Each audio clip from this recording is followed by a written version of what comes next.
boa tarde a todos. Aqui estamos, como de costume, para mais uma Friday Talk da JAP, hoje com um tema de bastante relevo e com muita matéria para explorar. Por isso, e também um bocadinho pela qualidade e quantidade do conhecimento do nosso convidado, é possível que nos alarguemos um pouco para além das 7 da tarde, embora não seja esse o objetivo. Mas acreditem, conhecendo o convidado muito bem, não se vão arrepender. O tópico da nossa conversa é a universidade, a inovação e a construção de um futuro sustentável. Como a própria linguagem etimológica da palavra universidade indica, palavra que vem do latim universitas e que significa universalidade, totalidade, dentro deste tópico existe um manancial e um mundo enorme de possíveis abordagens e subtemas que dariam para diversas talks e debates, o que aliás acontece um pouco por todo o mundo. A primeira universidade que se tem conhecimento foi a Universidade de Bolonha, em Itália, criada em 1150, há quase 9 séculos atrás. Em Portugal, a Universidade de Coimbra, criada em 1290, é a universidade mais antiga, sendo também uma das 10 mais antigas universidades da Europa em funcionamento contínuo. Já agora, uma nota pessoal, para vos dizer com orgulho que tenho na minha família um homem que foi o reitor mais novo da Universidade de Coimbra, o professor Domingos Fezes Vital, que com apenas 39 anos foi reitor entre 1927 e 1930. Antes das universidades, os mosteiros dedicavam-se ao estudo da teologia, filosofia e literatura e foram os grandes responsáveis pela preservação do conhecimento e da cultura da época. Na antiguidade, alguns chamados livres pensadores, principalmente os gregos, como Aristóteles, sozinhos ou em grupo, tentavam entender e modificar o mundo à sua volta. Desde a sua criação formal, tal como hoje as conhecemos, o papel das universidades foi evoluindo ao longo dos tempos. No início, quando o conhecimento era privilégio de poucos, apenas quem podia pagar criava estes grupos de interessados que poderiam contratar um professor para lecionar sobre alguns dos temas das chamadas essências universais. Daí o nome de universidade. Hoje, por exemplo, em Portugal, nos artigos 2º e 3º da Lei 62 de 2007, o regime jurídico das instituições de ensino superior, a missão destas instituições é a seguinte, que passo a citar: qualificação de alto nível dos portugueses, a produção e difusão do conhecimento, bem como a formação cultural, artística, tecnológica e científica dos seus estudantes num quadro de referência internacional. E dentro do universo das instituições de ensino superior, implementou-se uma lógica binária, em termos que, volto a citar, o ensino superior organiza-se num sistema binário, devendo o ensino universitário orientar-se para a oferta de formações científicas sólidas, juntando esforços e competências de unidades de ensino e investigação, e o ensino politécnico concentrar-se especialmente em formações vocacionais e em formações técnicas avançadas orientadas profissionalmente. Feito este enquadramento prévio, o nosso convidado de hoje é um académico de renome nacional e internacional, atualmente Dean da Católica Lisbon School of Business and Economics, mas que, como vocês vão ter a oportunidade de constatar, é e faz muito mais do que isso. Costuma dizer-se que o tamanho do currículo é proporcional à idade, mas este homem acumula muitas experiências, sendo ainda um homem novo, ou pelo menos, acho eu, uma vez que temos idades parecidas. Filipe Santos é professor e diretor, Dean, da Católica Lisbon School of Business and Economics, sendo titular da Cátedra Fundação Amélia de Melo e da Chair Girl Move Academy for Social Entrepreneurship. É também professor visitante no INSEAD, escola onde foi professor de carreira durante 12 anos, entre 2003 e 2014. No INSEAD, Filipe Santos dirigiu o Centro de Empreendedorismo e fundou a Iniciativa Empreendedorismo Social. Tem uma licenciatura em Economia e mestrado em Gestão. É doutorado em Ciências da Gestão e Engenharia pela Universidade de Stanford, com foco em empreendedorismo. Recebeu da Universidade de Stanford o prémio Lieberman, por contribuições extraordinárias para a Universidade, ao servir como Chair of the Graduate Student Council da Universidade. Eu peço desculpa, só uma parte, pela dimensão do currículo, mas é que não há hipótese de não falar do currículo deste senhor, para vocês perceberem o que ele já fez por Portugal e na Europa e no mundo. Como empreendedor social, o professor Filipe Santos foi cofundador e presidente do IES Social Business School em 2009 e do Laboratório de Investimento Social em 2013, agora designado Maze Decoding Impact. Em 2015 fundou e foi o primeiro presidente da Iniciativa Pública Portugal de Inovação Social, a qual lançou uma inovadora política de promoção e financiamento de inovação social em Portugal, considerada uma melhor prática pela OCDE e pela Comissão Europeia. O professor Filipe Santos é membro do Board da European Venture Philanthropy Association, EVPA, membro do Comitê de Investimento do Fundo para a Inovação Social, júri de várias iniciativas e prémios de inovação social na Europa. Em setembro de 2019, recebeu o prémio Social Innovation Thought Leader da Schwab Foundation, uma das organizações do World Economic Forum, e em setembro de 2020 recebeu da Academy of Management Review o prémio do artigo científico da década pela sua investigação publicada em 2010 sobre organizações híbridas. By the way, à parte, tive a oportunidade de ler este artigo pela primeira vez, só pela investigação e pela pesquisa que tive que fazer acerca de ti, Filipe. Como diria o saudoso Fernando Peça, e esta em o Filipe Santos, vou tratá-lo deste modo informal, eu sei que tu gostas e acho que a relação justifica. O Filipe Santos diz, vou citá-lo: devemos medir a nossa vida pelo impacto positivo que conseguimos gerar na vida dos outros. Se assim é, e agora digo eu, então acho que ele já preencheu para aí 2 vidas, no mínimo, e ainda lhe falta um longo caminho nesta. E aqui uma nota também pessoal e o meu testemunho, que digo com todas as letras e toda a convicção: Filipe foi a pessoa com quem mais aprendi e continuo a aprender sobre impacto, empreendedorismo social e inovação social. Verdadeiro privilégio, que aproveito para agradecer em pessoa, em frente a todos vocês que nos estão a ouvir. Por além disso, um bom amigo, sempre disponível e interessado em ouvir e contribuir. Obrigado, Filipe, por teres aceito este convite. Já sei que nós tivemos aqui uma pequena conversa preparatória e o Filipe dizia-me assim: corta no currículo, corta no currículo. É muito, mas só revela a tua vontade em fazer muita coisa e às vezes não ter tempo para tudo. Olá, Fred, já estou cansado de te ouvir com tempo de currículo. É um prazer estar aqui convosco e para partilhar algumas ideias com o Frederico, que eu muito aprecio, um grande empreendedor social, e portanto vamos em frente. Vamos embora. Da Universidade e do futuro. E se calhar só uma nota que eu queria acrescentar quando falaste do historial das universidades. Uma coisa que talvez não saibas sobre mim é que a minha tese de mestrado foi sobre modelos de gestão e estratégia para a universidade. Não sei. Eu já em 94, 95, quando fiz o mestrado, era um apaixonado pela universidade enquanto organização. Mal sabia eu que ia ser um académico e depois diretor de uma escola de negócios no futuro. Mas na altura houve um dado que me marcou muito: das 100 organizações mais antigas do mundo, 85 são universidades, o que é uma coisa espantosa. Não há muitas organizações com mais de 600, 700, 800 anos, mas a maior parte delas são universidades. Portanto, há qualquer coisa de especial na universidade, uma organização dedicada ao conhecimento, aos saberes essenciais, e de facto, perante revoluções e transformações e digitalizações, a universidade tem estado presente e tem sido o alicerce da sociedade durante não décadas, mas séculos, o que é interessante de contemplar.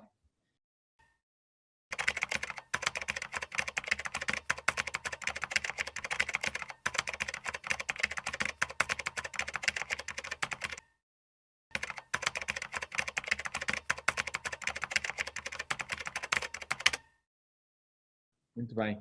Então, se calhar começo pela ordem contrária, que eu acho que é a ordem natural. Começo pelo empreendedorismo social, depois inovação social, depois impacto.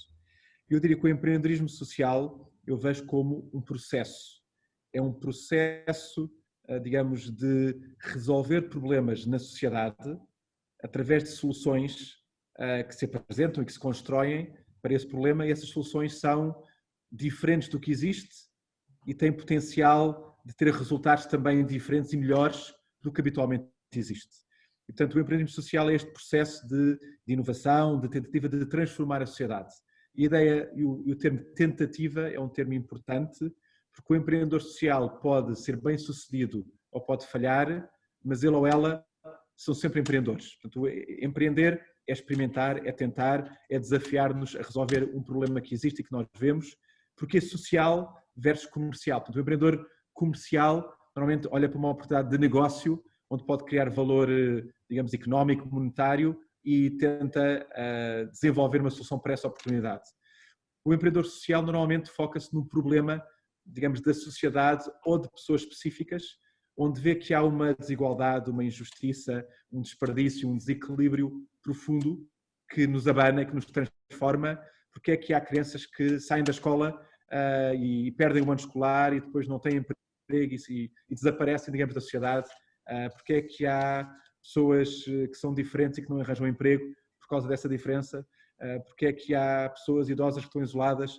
Porque é que há alimentos que são deitados fora quando há pessoas que têm fome? Às vezes há coisas que nos chocam e o empreendedor social, mais do que outras pessoas, talvez choca-se com certas destas coisas e diz: eu não me vou abster de exercer a minha capacidade de agir e de criar mudança, eu vou focar naquele problema que eu estou a ver e que me desafia, vou assumi-lo como meu, mesmo que não me afete a mim, eu vou assumi-lo como meu e vou tentar encontrar uma solução. Esse é o empreendedor social.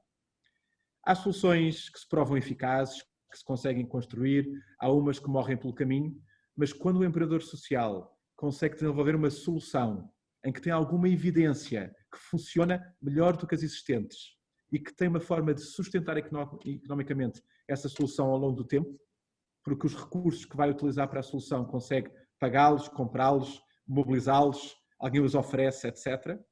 Então essa solução para mim é uma inovação social.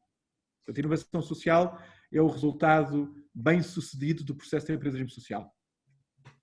E essa inovação social depois tem que ser escalada, crescida, adotada pela sociedade. E o inovador social é aquele que, no fundo, acompanha essa inovação, essa nova solução e a tenta levar a toda a gente. E o que é o impacto? O impacto é quando nós geramos transformação positiva na vida das pessoas e o valor dessa transformação é superior, digamos, aos recursos que nós estamos a retirar da sociedade para essa solução. Portanto, às vezes há pessoas que dizem: eu tive muito impacto, consegui que 10 pessoas melhorassem a sua vida. E disse-me: sim, mas tu trabalhaste 5 anos para ter esse impacto. 5 anos da tua vida podiam ter imenso impacto em outras coisas. Há um valor do teu tempo. Portanto, se calhar o teu impacto foi muito reduzido porque, face aos recursos investidos nessa ideia, o resultado foi escasso. Outras pessoas podem dizer: eu fiz parte de um processo e, olha, melhorámos a vida de 1000 pessoas. Sim, mas se tu não estivesses lá, tinha acontecido a mesma? Então, o impacto diferencial é por eu existir, enquanto empreendedor ou organização que eu criei, por eu existir, o que é que se transformou ou mudou pela positiva que de outra forma não se teria transformado. E esse é o meu impacto. Portanto, é um impacto diferencial, um impacto marginal, que queremos que seja positivo. Às vezes pode ser negativo, porque eu posso ter externalidades negativas que eu não estou a medir ou a pensar. Portanto, o empreendedor social é cuidadoso a medir o seu impacto, tanto positivo como negativo, e na sua solução tenta inverter o negativo e potenciar o positivo, o que às vezes as empresas não fazem naturalmente e têm que fazer cada vez mais, e assim são mais sustentáveis. E, portanto, o impacto, por isso é que eu falo hoje em dia da economia de impacto, é uma coisa que nos desafia a todos, cidadãos, empreendedores sociais ou empresas sociais, ou empresas normais, comerciais, têm que ter impacto e têm que gerir os seus impactos positivos e negativos da melhor forma possível.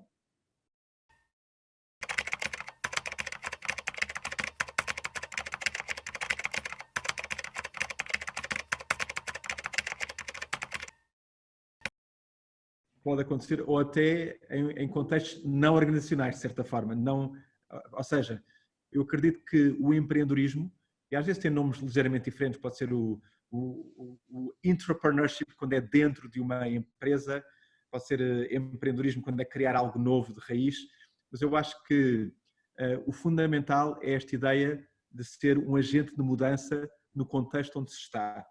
E também perceber qual é o contexto organizacional que melhor leva a nossa mudança. Portanto, há pessoas que dizem: eu sou um gestor, sou um empresário, eu acho que eu conseguir criar mudança e impacto na minha empresa, que chega a 10 mil clientes em Portugal, é muito mais impactante se eu o fizer bem do que criar aqui uma pequena startup social que só chega a 10 pessoas. E, portanto, eu posso ser empreendedor num contexto corporativo, ou posso ser empreendedor num contexto de startup, de criar uma nova organização, porque ninguém está capacitado para fazer o que eu quero fazer. Ou posso ser empreendedor comunitário, onde o que eu faço é mobilizar a minha comunidade de forma informal, sem nenhuma organização formal, mas ao mobilizar, todos fazemos um bocadinho de coisas diferentes e depois o impacto e a mudança acontece.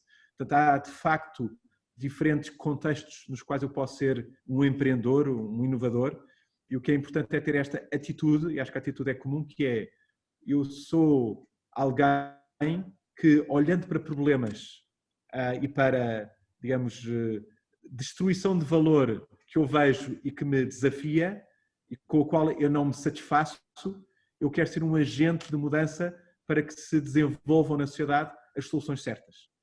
E depois, claro, há empreendedores que querem ter lucro com o seu negócio ou ideia e há empreendedores sociais que querem ter impacto. E o teste, eu costumo dizer às pessoas, se vocês tivessem uma inovação e houvesse um caminho que é, vocês conseguem com a vossa inovação chegar a 100 mil pessoas e ter lucro, ou então com a inovação conseguem chegar a todo o mundo porque as pessoas imitam-vos e não têm lucro nenhum, qual é que escolhiam? Qual é o caminho que escolhiam?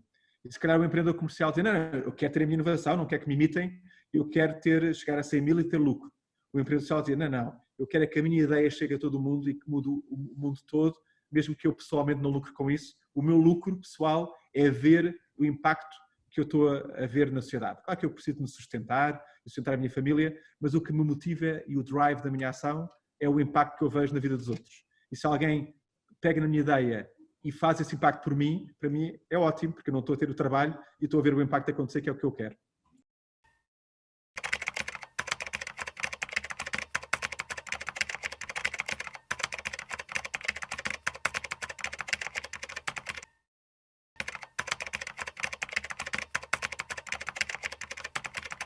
É exatamente isso que está a acontecer hoje em dia e o nome que eu dou a esse fenómeno é a questão do empreendedorismo de impacto e a economia de impacto. Isto é muito bom porquê? Porque os empreendedores sociais eram sempre um nicho, eram 2, 3% da população que eram uns loucos para desafiar o sistema e a ortodoxia para criar um mundo melhor. Há uma faceta negra do empreendedorismo social. Há um grande número de divórcios entre empreendedores sociais, porque eles são tão apaixonados pelo seu desafio e têm tão poucos recursos que depois às vezes desamparam a vida familiar e pessoal. Há imensos casos de depressão, às vezes, em empreendedores sociais, porque eles se desafiam tanto e querem tanto mudar o mundo que se frustram com a incapacidade de criar mudança com a rapidez com que gostariam. Então, há o lado negro também do empreendedorismo social. Mas era sempre um nicho e depois havia os outros que eram, digamos, os capitalistas, os empreendedores capitalistas que só queriam o lucro, que foi sempre uma visão demasiado, se calhar, dogmática e real, porque todos os empreendedores querem criar mudança. Então, o que está a acontecer agora é que esta noção de criar mudança positiva, criar impacto, está a ser uma ideia mais partilhada pela sociedade e há um número crescente de empreendedores, não são apenas 2, 3% da sociedade, são 10 ou 20% que dizem, não, eu quero na minha startup ter um modelo que seja economicamente viável e que gere lucro, mas acima de tudo que gere impacto, que resolva problemas da sociedade importantes para o futuro da sociedade. E ao querer fazer isso, eu estou no fundo a ser um empreendedor híbrido entre o social e o comercial, estou a ser um empreendedor de impacto. Mas estes podem ter investimento financeiro dos fundos de investimento ou das empresas, podem juntar pessoas que também que não sejam abnegados totalmente pelo sacrifício. Portanto, este segmento do empreendedorismo de impacto tem um potencial de transformação da sociedade até superior, se calhar, somente ao empreendedorismo social.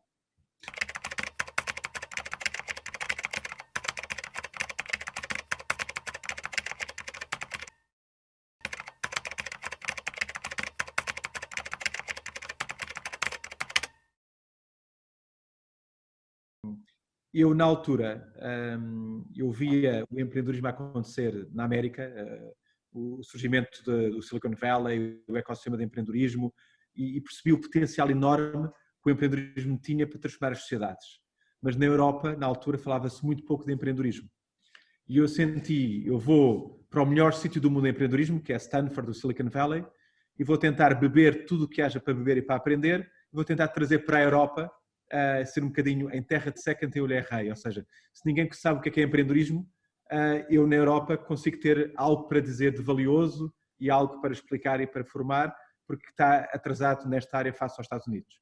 E foi isso que eu fiz, portanto fiz o doutoramento nesta área no Silicon Valley. Stanford é uma escola, é uma universidade fenomenal, eu acho que é a melhor do mundo, pela partilha de conhecimento entre as várias escolas e professores em sítios diferentes, pelo ambiente que nos rodeia, de termos ao lado, na altura eu vi a Google nascer, portanto eu estive lá em 98, a Google nasceu, foi fundada 7 dias antes de eu pôr o pé em Stanford, portanto, eu no meu primeiro ano via uns malucos descabelados com uma t-shirt a dizer Google, que ninguém conhecia. Portanto, era um sítio onde de facto as coisas estavam a acontecer. E desde há 20 anos que estava a acontecer, desde que a Hewlett Packard foi criada numa garagem pelos 2 alunos de doutoramento. Aliás, outros 2 alunos de doutoramento criaram a Google. Portanto, a história repetiu-se 25 anos depois, ou 30 anos depois. Mas, portanto, era o sítio onde estava a acontecer. E, portanto, tive uma experiência excepcional em Stanford. Por um lado, também a minha veia de gestão universitária começou a notar-se logo, porque envolvi-me com o Student Council da universidade, portanto, tornei-me representante do meu departamento, depois da Escola de Engenharia, e quando dei por mim, passado 6 meses, era o representante dos 8.000 alunos de doutoramento e mestrado de Stanford. É que isso não me espanta. Sim. E eu nem me apercebi do que estava a acontecer, portanto, eu acho que fui levado por quem sabia, e quando me apercebi era tarde demais. Mas pronto, depois tive assento no board de Stanford e vi como é que uma universidade grande americana era gerida, e de facto Stanford era uma universidade incrível. E depois, quando acabei, tive a oportunidade de estudar empresas que na altura eram pequenas e que depois se tornaram gigantes. Algumas já estavam a crescer, portanto, na minha tese de doutoramento estudei a Amazon, a eBay, a Juniper Networks, e mais 2 menos conhecidas, a BAE Systems e outra. Portanto, estudei 5 empresas, como é que elas tinham, do nada, de pequenas startups, tinham chegado ou estavam a chegar a um sucesso mundial em que dominavam o seu mercado. Portanto, foi uma experiência giríssima acompanhar essas empresas. Mas depois pensei, eu na América sou mais um entre 100 a falar de empreendedorismo, se calhar na Europa sou um entre 10, e um entre 10 já consigo fazer a diferença. Portanto, voltei para a Europa, que é a minha casa, é a minha identidade, eu sou um europeu convicto, e na altura eu tinha, enfim, infelizmente, tinha prometido à minha mulher que voltaria para Portugal, mas tive uma oferta, entretanto ela estava comigo em Stanford, nós casámos depois do meu primeiro ano, ela era portuguesa, é portuguesa, claro. E depois decidimos, pronto, consegui convencê-la a acompanhar-me para o INSEAD, porque estar no INSEAD, que era a escola de referência europeia e mundial, era uma oportunidade única de carreira e que eu, portanto, adiei o regresso a Portugal uns anos e entrei no INSEAD. E lá fui professor de empreendedorismo durante 5 anos, apaixonado pelo empreendedorismo, a dar a cadeira de novas empresas, New Ventures, a dirigir o Centro de Empreendedorismo. Mas às tantas, o empreendedorismo tornou-se, digamos, uma moda e todos falavam de empreendedorismo. Eu já não era o único a falar de empreendedorismo, já não era aquele que estava na linha da frente, era um entre 100 ou 1000 na Europa a falar de empreendedorismo. E quando isso acontece, quando eu sou um entre 1000 a falar da mesma coisa, eu começo a pensar o que é que vem a seguir, qual é o próximo desafio no qual eu posso acrescentar valor. E depois houve um dia que eu conheci umas pessoas no INSEAD, uns empreendedores sociais que tinham ido ao INSEAD fazer um programa de uma semana que um colega meu tinha criado. E havia 3 portugueses nesse grupo, um deles é o Miguel Alves Martins, o outro era o nosso saudoso Manuel Forjás, um grande empreendedor português, grande empreendedor social, que já faleceu de câncer há uns anos. E eu conheci-os e pensei, mas que estranho, empreendedores sociais, o que é isto? Parecem engraçados, têm umas ideias diferentes. Então conheci-os e fiquei intrigado. Comecei a ler um bocadinho sobre o tema, que havia pouca coisa. Depois houve uma reunião desses empreendedores sociais em Portugal, em Cascais, que é a minha terra. Portanto, eu fui a essa reunião e moderei uma sessão. E quando comecei a ver os desafios que eles tinham a crescer as suas empresas, a sua visão de mudar o mundo, eu tive assim um insight e pensei, é isto mesmo, o que eu quero fazer é trabalhar com empreendedores sociais durante o próximo ciclo da minha vida e ajudá-los com os desafios do conhecimento e do crescimento. E, portanto, foi um bocadinho o querer estar a dizer algo que outros não diziam. Na altura é engraçado, porque os meus colegas diziam, Filipe, tu és maluco, estás a ter aqui a tua carreira na área do empreendedorismo, estás a publicar papers científicos nesta área, empreendedorismo social não existe enquanto área científica, portanto não vais publicar nada, tu vais destruir a tua carreira, porque esta área academicamente não existe. E eu senti, isso é verdade e é um risco, mas o que eu quero é fazer isto. O que me está a apaixonar neste momento é este tema novo, e eu acho que num tema novo eu consigo criar e desenvolver. Num tema já muito batido, eu vou vou juntar uma pedra à montanha, eu quero criar uma nova montanha, não quero juntar uma pedra à montanha. Portanto, assumi o risco e entrei nesta área. E olhando para trás foi a decisão certa, porque hoje em dia Tenho papers que são citados mundialmente em empreendedorismo social, não porque sejam brilhantes, mas foram os primeiros a dizer o que tinha que ser dito, um bocadinho a explicar o que era empreendedorismo social. Eu, como sou um investigador qualitativo, ou seja, eu investigo olhando para a prática e extraindo da prática os ensinamentos para a teoria, consegui ter algumas ideias adequadas e relevantes para a prática e, portanto, consegui ter alguns papers como... Depois devolves à prática, não é? E que depois devolvo à prática através da formação, não é? Do ensino. E, portanto, se eu tive impacto na academia, não foi tanto pelos papers de empreendedorismo, mas foi mais pelos papers de empreendedorismo social. E tive agora que é uma história engraçada. Esta semana tive um paper que é o paper da década e que na altura eu lembro-me, como aluna de doutoramento, ela tinha um pequeno paper do seu segundo ano, eu era o orientador dela e nós decidimos, vale a pena publicar isto, ninguém conhece este tema, é um grande risco, talvez valha a pena, vamos dedicar aqui uns meses a fazer um paper para ver se isto pega. Pronto, e hoje em dia... Era uma aluna que se chamava Anne-Claire? Anne-Claire Pache, outra empreendedora social, cuja é professora catedrática na ESSEC, em França, que se tornou uma grande amiga e uma grande, digamos, coautora. Temos 4 papers em conjunto.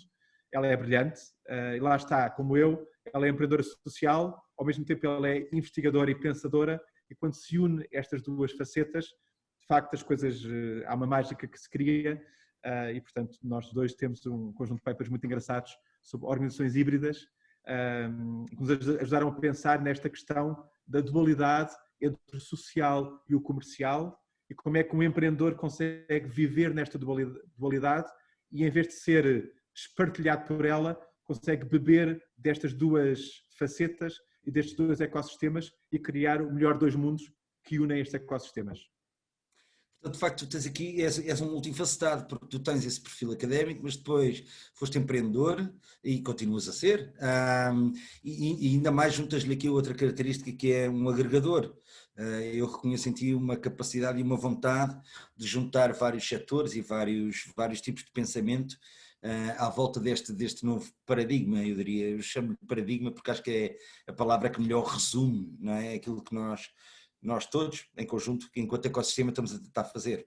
Mas isso quer deixa-me dar uma nota em relação a ser agregador, porque há pessoas que são divisivas e outras que são agregadoras. Eu acho que não tem a ver com a pessoa, mas tem a ver com algo que se fala muito hoje em dia, que é a questão do propósito. Do propósito de uma organização, do propósito de uma vida, do propósito que os empreendedores sociais naturalmente têm. Eles veem um problema profundo da sociedade, que tem instâncias muito específicas em pessoas concretas, eles querem resolver esse problema, criar um mundo melhor nessa sua área de atuação e essa é a sua visão. E uma visão, quando é uma visão orientada para criar um mundo melhor numa certa área, é uma visão agregadora que junta outros parceiros, outros stakeholders, cada um com a sua missão, mas que, identificando-se com essa visão agregadora, querem se juntar e fazer um caminho conjunto. E, portanto, o empreendedor social é agregador porque partilha e inspira os outros com uma visão, que é o contrário às vezes quando a pessoa está centrada em si próprio, quando a visão sou eu, ou seja, quando a visão é eu sou muito bom e eu vou conduzi-los a todos por um caminho que só eu é que sei, em vez de um movimento, eu crio um culto. Divisionista, sim. E os cultos levam sempre a maus resultados porque a pessoa centra-se em si próprio, perde a noção da realidade, as pessoas às vezes seguem o outro cegamente, não por causa de uma visão e dos valores, mas só pela outra pessoa e quem ela é, e isso normalmente traz maus resultados. Mas o empreendedor social, como se abstrai de si próprio e se centra na visão, consegue ser agregador e juntar outros num caminho comum.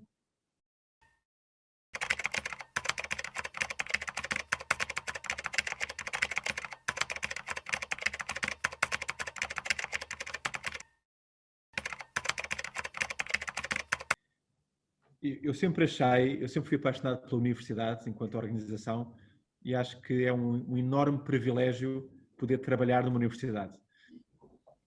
Eu às vezes admiro imenso outras pessoas, por exemplo, os médicos e as enfermeiras que trabalham em hospitais rodeados de doenças, às vezes de sofrimento, e dedicam-se imenso a uma causa, digamos, que é difícil e que deve ser extenuante mentalmente, estar rodeado de desafios, de doenças.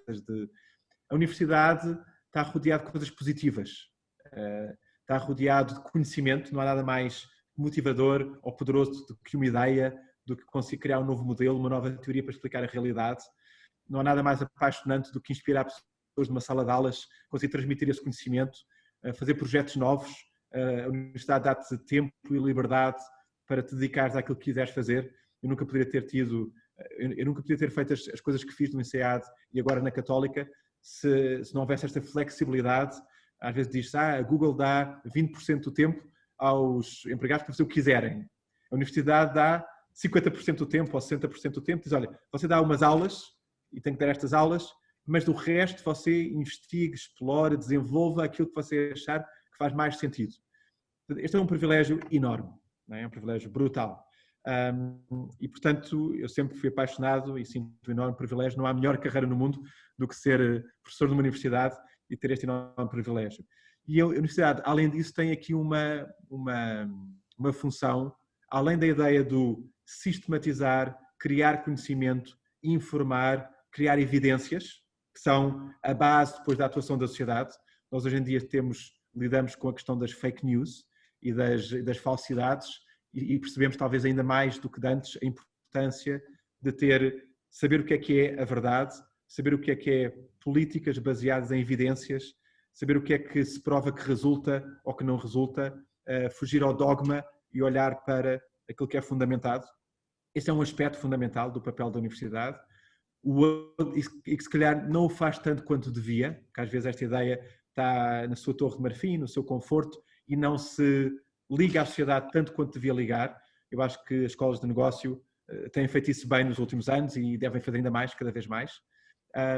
Depois a outra componente é a componente da formação, de conseguir formar uma geração que vai ser a geração do futuro. E não há maior privilégio do que poder formar as mentes e as mãos que vão construir o futuro.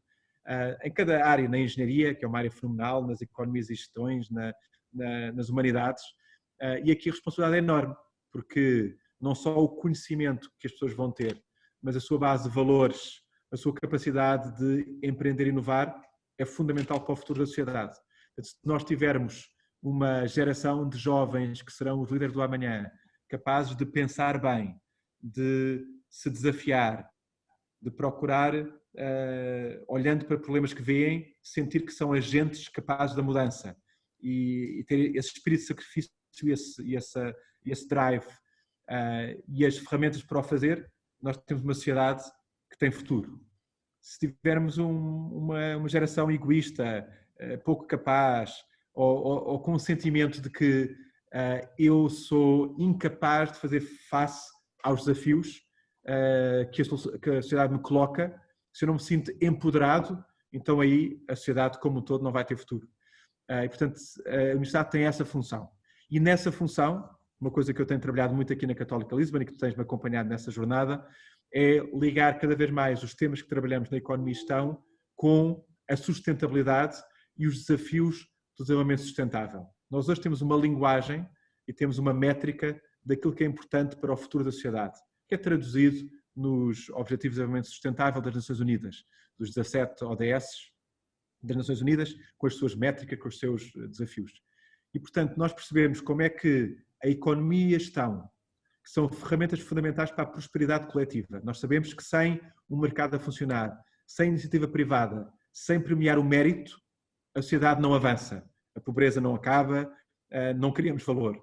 Nós temos que ter iniciativa privada, temos que ter mercados bem regulados, que funcionem bem e que tomem conta das externalidades negativas e que premiem as positivas. Temos que ter boa alocação de recursos, temos que ter organizações inspiradas e inspiradoras, com visões concretas, com propósito, e isso é feito através da boa economia e gestão, dos bons líderes e gestores, dos bons empreendedores. Portanto, se isso acontecer, a sociedade, lá está, tem futuro, claro que complementado com um setor público eficiente, que funcione bem e que assegure algumas áreas fundamentais da sociedade. Mas portanto, hoje em dia fala-se muito de que há um bocadinho um discurso contra o privado e contra o mercado e contra o capitalismo. O capitalismo, eu acredito, foi, digamos, o que nos trouxe a transformação positiva nos últimos 150 anos, que nos levou a ter uma sociedade com educação, com saúde, com prosperidade para muitos, tem enormes desafios e enormes fraquezas que temos que atacar e que temos que melhorar. Portanto, temos que criar um capitalismo mais consciente, mais responsável.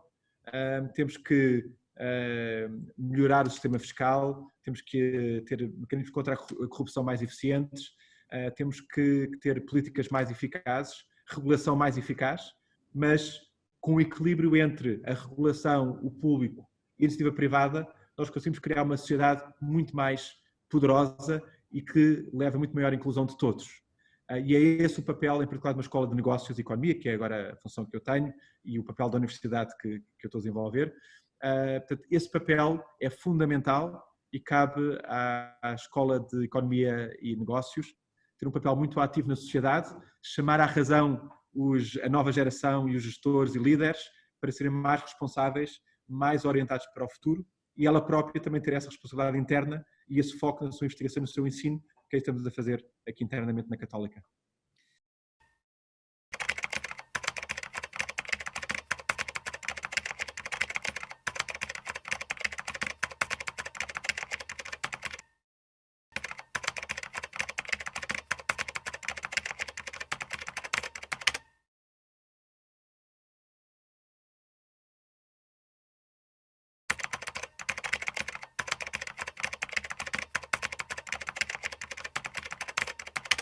Muito bem. Eu acho que o meu processo de decisão, novamente na retrospectiva, não é? A lógica vem às vezes da retrospectiva que temos. Eu sabia que queria regressar a Portugal com a minha família, que queria que os meus filhos crescessem em Portugal, porque eu sinto-me... Nós temos a nossa identidade e a nossa identidade tem múltiplos níveis.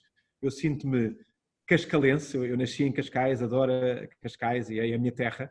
Eu sinto-me português, acho que nós temos uma sociedade que é das melhores do mundo, no equilíbrio que está entre as suas diferentes facetas. Há grandes desafios, mas eu acho que não há melhor país do mundo para viver do que Portugal, e sabia que queria voltar a certa altura para Portugal.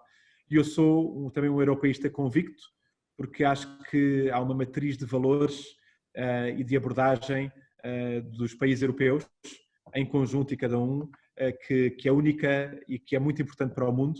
Esta ideia de atuar, de atuação coletiva, de apoiar as Nações Unidas, de apoiar as organizações internacionais, o multilateralismo, o compromisso, o consenso, o Estado Social, a ideia que não pode ser cada um por si, tem que haver uma base, digamos, de Estado Social que defende e apoia todos, em particular os mais fracos ou os com mais desvantagem, ao mesmo tempo que temos que criar uma base de educação e saúde que permita qualquer um ter a oportunidade de se desenvolver, mas também temos que ter uma cultura de mérito, onde aqueles que se esforçam mais e que se inovam mais consigam destacar-se dos outros e ter as recompensas desse.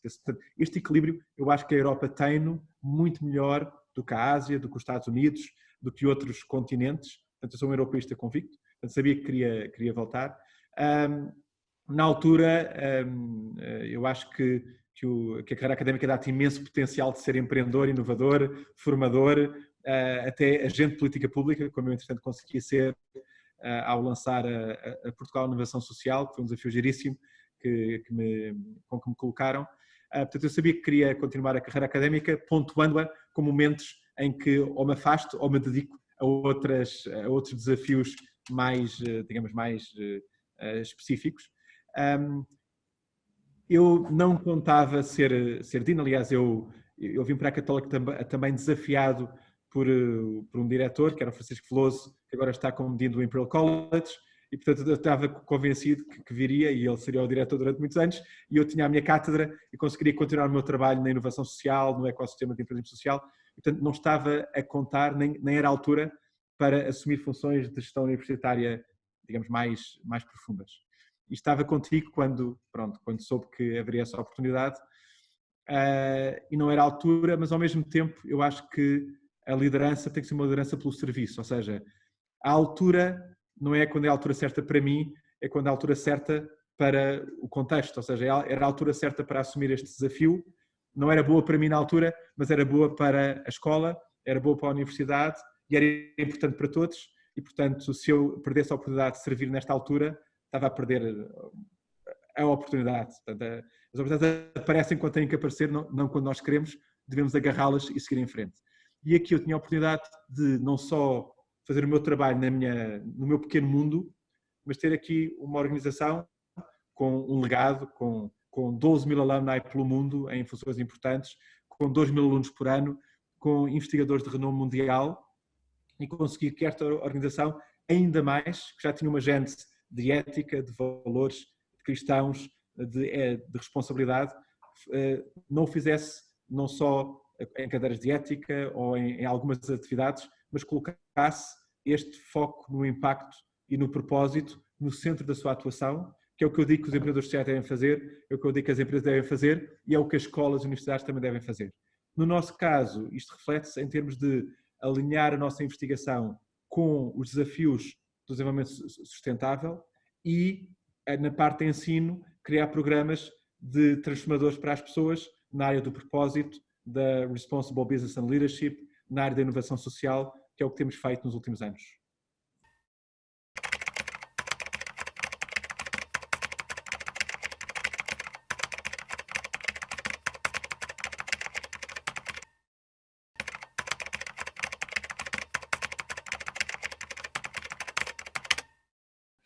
Acho que nós começámos a pensar, portanto, a JAP tem um trabalho muito meritório, muito importante de trazer o conceito de empreendedorismo, de criação de empresas para a escola secundária, que é uma fase onde os alunos às vezes não estão a pensar nisso ou dessa forma, ou como agentes que podem intervir no mundo e criar coisas.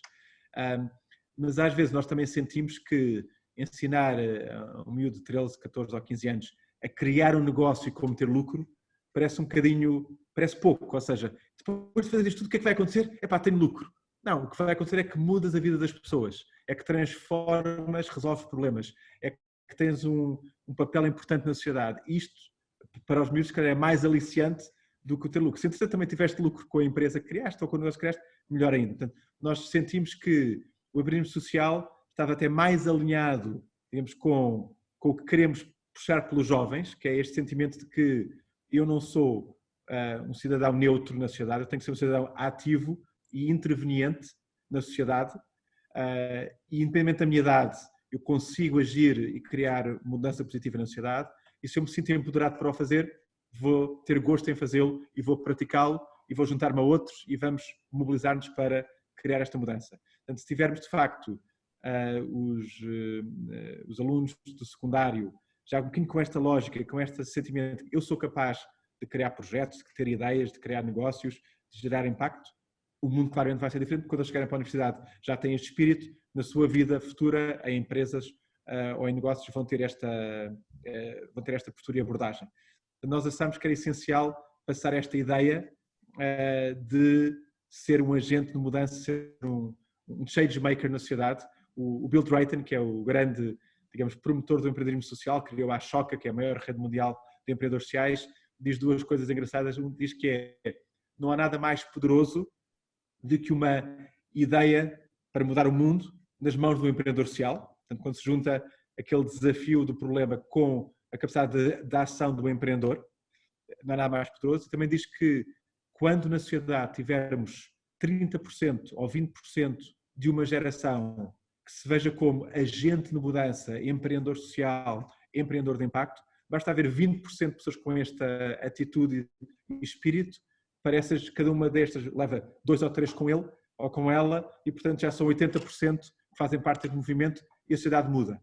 E, portanto, é exatamente, temos que criar estes 20% a 30% de agentes de mudança que vão levar consigo os outros 60% ou 70% para termos uma sociedade capaz, de facto, de antecipar problemas e de alinhar com os desafios do futuro. É engraçado essa lógica dos 20% ou 30% é engraçado porque basta constatar, olhar para a história e ver que os grandes paradigmas da sociedade se mudaram, foi sempre baseado em minorias, que depois entusiasmaram o resto a vir atrás, não é? E aliás, com base nisso é que a Ashoka faz um movimento que se chama The Weaving, não é? O weaving não é senão agarrar em exemplos concretos e muito fortes e usá-los como inspiração para agarrar noutras camadas da população e criar um movimento um bocadinho mais largo, mais amplo. Só quero fazer um comentário que tu conhecerás bem, que é, não é necessário apenas o ou a empreendedora social como campeão da mudança. Porque se a pessoa está sozinho a tentar criar a mudança, se não há outros que se levantam para se juntarem a nós, nada acontece. Porque nós somos o louco em vez de sermos o pioneiro, não é? Portanto, uma pessoa sozinha a fazer alguma coisa é o maluco. Uma pessoa a fazer uma coisa com 3 ou 4 a seguir é um pioneiro do novo movimento.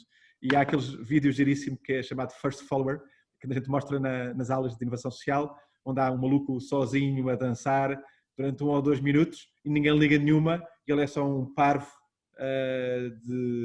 a dançar no meio de um relvado. De repente há um que se levanta e começa a dançar com ele, e depois dei um bocadinho ao outro e em 30 segundos está centenas de pessoas a dançar. E essas centenas de pessoas estão a dançar não por causa do primeiro, mas por causa do segundo. Ou seja, se não houver alguns seguidores que percebam a mudança e que acompanhem os pioneiros não têm sucesso. Portanto, é preciso não só haver alguns pioneiros, mas suficientes para serem os seguidores e criar este caminho coletivo de mudança. Quem não viu esse vídeo, aconselho a ver, First Follower, que é, para além de muito divertido, bastante inspirador.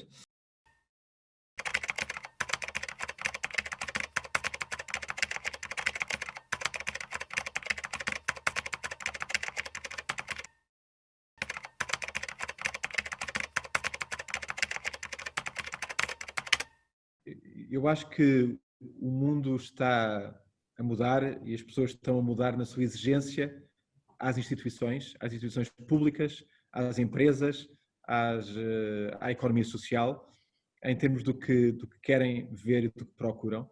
E eu acho que as empresas, os Estados e os governos têm as eleições regulares, portanto têm que responder perante os eleitores. As empresas respondiam perante os seus acionistas ou donos, mas agora é claro que têm que responder perante mais do que os seus donos, têm que responder perante todas as partes interessadas da sua atividade, seja a comunidade onde se inserem, os seus trabalhadores, os recursos que utilizam, e têm que olhar não só para o que fazem para fazê-lo bem, mas para a sua cadeia de valor, garantir que os seus fornecedores também fazem bem e de forma sustentada e equilibrada aquilo que têm que fazer, e com justiça e inclusão, e que os seus clientes também utilizam os seus produtos de forma virtuosa e de forma a criar valor e não a destruir valor. E, portanto, há uma exigência que é imposta às empresas para serem agentes responsáveis na sociedade. E isso é notório por parte dos investidores, que estão a exigir esse tipo de atuação das empresas, do próprios jovens que saem das universidades, querem também um bocadinho, são, digamos, o propósito que guia a sua vida, eles querem ter uma carreira em empresas com propósito e sentir que tem significado no seu trabalho, e os parceiros também querem que os seus interlocutores tenham esta abordagem. Portanto, hoje em dia, há de facto, as instituições são chamadas a ser mais responsáveis, a terem mais exigência nos seus processos e na sua atuação com a sociedade do que anteriormente.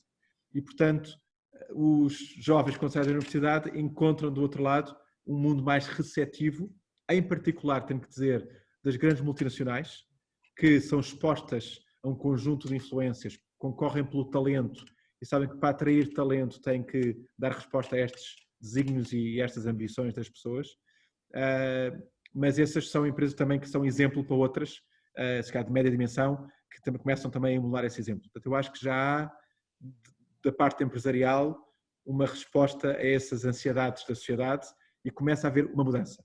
Eu acho que nós, enquanto escola de negócios e de economia, temos que ser um elemento, um aliado nessa mudança. Portanto, o que é ser um líder responsável nos dias de hoje? O que é colocar os temas da sustentabilidade no coração da estratégia da empresa? Como é que se faz isso? Como é que se vence os desafios naturais que existem, que são os desafios das métricas de performance, das burocracias internas, da resistência à mudança?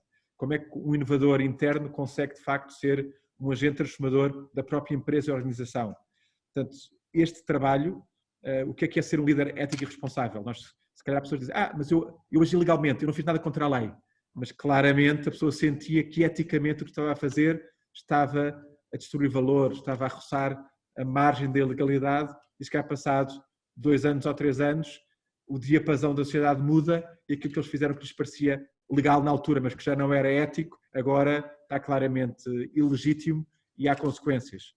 E, portanto, esse trabalho de ajudar as empresas a trabalhar em relação ao propósito e à sustentabilidade. Estamos a fazê-lo internamente. Criámos o ano passado um Center for Responsible Business and Leadership para fazer a ligação à sociedade, que a Patrícia falava, ligando às empresas, e criámos um Center of Economics for Prosperity, exatamente para alinhar a política económica com os desafios da prosperidade coletiva, da igualdade, da inclusão, com base em evidências e não em dogmas.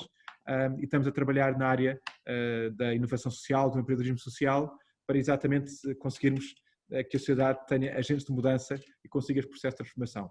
Portanto, cabe-nos uma grande responsabilidade, à qual nós não nos podemos esconder ou evitar, porque as escolas de negócios e economia, de certa forma, ao receberem uma certa elite intelectual, porque admitimos os melhores, ao ligarem-se com as grandes empresas que têm capacidade de atuação, nós estamos numa situação privilegiada para ajudar este processo de mudança.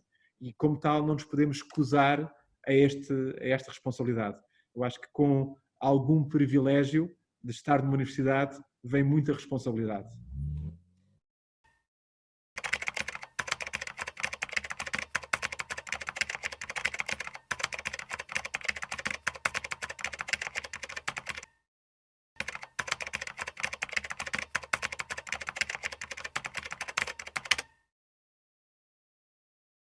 Eu sei que é muito, mas tenho certeza que escreveste e... Isto para acabar, estando nós já atrasados, é um leque de perguntas desafiante. Eu vou tentar ser, se calhar, mais sucinto que costumo ser, porque senão estamos aqui até às 8 da noite e acho que a nossa audiência merece um jantar em família.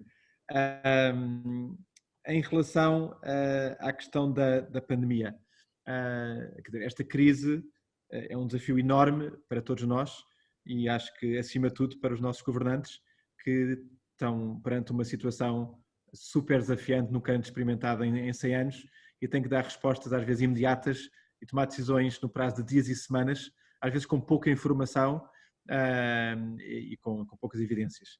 E é uma situação que tem um impacto brutal na vida das pessoas, que talvez tenha acentuado algumas desigualdades, no sentido em que quem tinha um emprego público ou um emprego numa grande empresa com contrato permanente não sentiu ainda muito os efeitos da crise, exceto na sua logística do dia-a-dia, se está em teletrabalho, se vai, se vem, etc.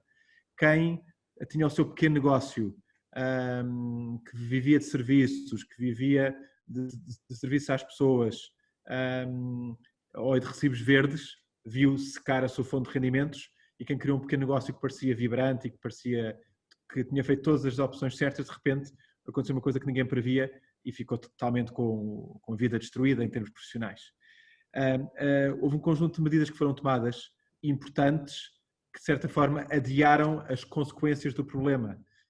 As moratórias de crédito, das rendas, o layoff temporário, foram boas medidas que, num cenário de esta pandemia vai e vem rapidamente, vai e vem, em 3 meses estamos a retomar em V a economia, essas medidas teriam sido suficientes, se calhar, para resolver a situação. Infelizmente, nós estamos, passados 6 meses, à beira de uma segunda vaga e a saber que vamos ter mais 4 ou 6 meses, pelo menos, de grande dificuldade e, portanto, o impacto vai ser ainda mais brutal na vida das pessoas do que já tem sido.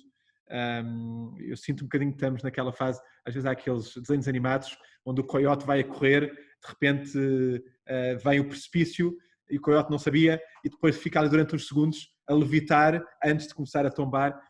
Infelizmente eu sinto que estamos um bocadinho nessa posição em que ainda estamos, sabemos que vamos cair e que vai ser doloroso, mas ainda não sabemos quanto. Vai ter que haver uma resposta que eu acho que é concertada a todos os níveis. Ao nível europeu, onde esperamos que o Fundo de Recuperação, de facto, venha e aconteça, mas que não é só por si a solução. Ao nível nacional, com uma capacidade de ação e medidas efetivas que ajudem a situação. Eu acho que as medidas são boas. Algumas pecaram um bocadinho por atraso e por burocracia excessiva ao início, mas depois corrigiram e têm sido adequadas. Agora não há capacidade financeira para as manter durante muito mais tempo. E depois, ao nível da economia social, para ajudar a grande desigualdade e pobreza que se está a acontecer, a pobreza alimentar, a pobreza habitacional, portanto, de ajudar a colmatar as grandes necessidades. e ao nível das empresas, que se calhar em termos financeiros fazia sentido despedir ou fechar porque economicamente era a melhor solução, mas neste contexto nós não podemos olhar para a solução melhor economicamente, temos que olhar para todos os impactos das decisões e tomar as decisões que sejam mais sustentáveis e sustentadas em termos de toda a sociedade e fazer alguns sacrifícios, se calhar em termos do retorno económico, para ajudarmos uns aos outros. Eu escrevi num artigo, quem tem um emprego, apesar da escola ter fechado, não deixe de pagar a propina da escola, não deixe de pagar à empregada doméstica ou ao jardineiro que ia lá fazer algum trabalho, não deixe de pagar à ama que vinha, ou seja, porque se nós começarmos todos a cortar e deixar de pagar, quem sofre são aqueles que tinham menos proteção do que nós e nós se calhar conseguimos aguentar mais do que outros e se conseguimos temos que ajudar os outros, não necessariamente apenas a dar donativos, mas a manter alguma estabilidade económica numa altura em que ela se calhar desapareceu, mas nós mantemos-la a funcionar porque isto vai retomar. São 6 meses, são 12 meses, são 18 meses, mas portanto não destruam relações económicas, não destruam capacidade produtiva desnecessariamente, porque senão a retoma é muito mais lenta e mais desafiante. Este é um aspecto. A educação mudou muito. Nós fomos todos forçados, e Fred, sabes isso, de um dia para o outro tivemos que dar aulas online. E nós sabemos que há professores que a vida diziam aulas online nunca, eu dou aulas presenciais, nunca vou dar aulas online, e em uma semana estavam a dar aulas online. Portanto, houve um processo, de facto, de transformação rápido, e eu diria que surpreendentemente bem sucedido. Ao nível universitário, onde a maior parte dos alunos tem acesso a computador e internet, se calhar a nível secundário foi mais difícil. Há muitos alunos que ficaram, que não tinham computadores, não tinham internet, ficaram excluídos do processo educativo. Havia professores que não estavam preparados. Aí foi muito mais desafiante a transição. Houve também as aulas, digamos, a escola na televisão e houve um conjunto de coisas que teve que ser feito. Eu acho que o valor do ensino presencial se mantém, mas a adoção do ensino digital foi muito grande e há certos segmentos onde não vamos voltar atrás. Eu acho que em formação executiva há muito mais abertura para ensino digital e vai haver muito mais ensino blended, onde vamos ter momentos presenciais complementados com conteúdos à distância, com excelentes conteúdos desenvolvidos para o aluno poder, ao seu ritmo, aprender e depois usar os momentos presenciais para complementar a aprendizagem com discussões, com desafios, com trabalhos de grupo com os colegas. Eu acho que vai haver uma maior diversidade pedagógica que combina o melhor do ensino presencial com o melhor do ensino remoto e digital. Em relação à educação. Em relação ao CP, eu acho que, eu por um lado falo pela escola, não pela universidade como um todo, mas acho que a universidade, e acho que, portanto, que a liderança da Católica também partilha isto, a universidade tem um papel e uma responsabilidade que vem da sua posição na sociedade, do privilégio que é estar na universidade e que tem que assumir cada vez mais de forma proativa. Isso implica levar a educação não só a uma certa elite, mas também a toda a gente. Portanto, nós neste momento, de certa forma, os nossos produtos educativos vão para um pequeno segmento da população que é muito privilegiado. Nós temos que chegar a muito mais pessoas através de programas, se calhar, digitais, através de programas como aquele com a JAP, para chegar a todos os alunos do secundário. Nós temos que levar as nossas competências e saberes a muito mais pessoas para capacitar toda uma sociedade e não apenas uma elite. Acho que esse é um aspecto. E temos que alinhar também, eu acho que a investigação e a criação de conhecimento com os desafios da sociedade. E, portanto, não fazer investigação só naquilo que nós queremos e que gostamos, mas alinhar aquilo que nós gostamos e nos apaixonamos com aquilo que é importante para o futuro coletivo que nós temos. Ao mesmo tempo que numa escola de negócios temos que pensar o que é o capitalismo do amanhã, o que é o sistema económico que funciona para todos no amanhã. Portanto, o que é o capitalismo consciente, o que é o capitalismo de impacto, seja qual for o nome que queiramos dar, nós temos que, com base no sistema económico que temos, que tem funcionado, mas que tem falhas, temos que renová-lo, que reconstruí-lo, não é destruí-lo, não é ser antissistema, porque isso não vai levar a nada, só vai levar a perda de valor. Nós temos que, dentro de um sistema que existe e que tem falhas, identificar muito bem essas falhas e comatá-las com inovação, com regulação, com melhores políticas, para termos um sistema que funcione para todos, para uma prosperidade coletiva alinhada com os Objetivos de Desenvolvimento Sustentável. Acho que é essa a função da Universidade Católica e, em particular, da Católica Lisbon School of Business and Economics. Foste sucinto e completo, que é uma coisa que me leva ao meu desafio final, e agora sim vai ser o fim, a tua última intervenção, e nós lançamos sempre aqui um desafio no final. E vocês não sabem, mas o Filipe já me pregou algumas partidas das boas, que foi em algumas aulas que tivemos, e eu gosto muito de comunicação e treino pessoas para fazer pitch, e o Filipe já me apanhou desprevenido algumas vezes e obrigou-me a fazer pitches de improviso e à última hora. Portanto, Filipe, hoje é a hora da doce vingança e antes de ir embora, queria-te pedir, pensa só uma coisa que eu acho que é importante dizer-te, que é, esta conversa não está só a acontecer agora, vai ficar gravada e depois vamos transformar isto em conteúdos que vão chegar a muitas pessoas, incluindo jovens, professores e por aí fora. Portanto, pensando neles e sobretudo nos jovens, queria pedir-te para fazeres um pitch dirigido a estes futuros líderes, no qual, de forma muito resumida, impactante, inspiradora, e atenção que eu vou estar a tomar notas e a avaliar, lhes transmitisses a importância que a sua educação tem neste mundo de rápida e constante mudança em que vivemos e como é que o empreendedorismo e a inovação social podem ser chave, não apenas para o seu sucesso, mas para o bem-estar das comunidades em que vivem. E atenção que eu vou ser simpático e não vou estar a contar tempo. Portanto, quando quiseres começar... Então, vamos a isto. Grande desafio, Fred. Dirigido aos jovens. Há quem diga que vocês são a geração perdida.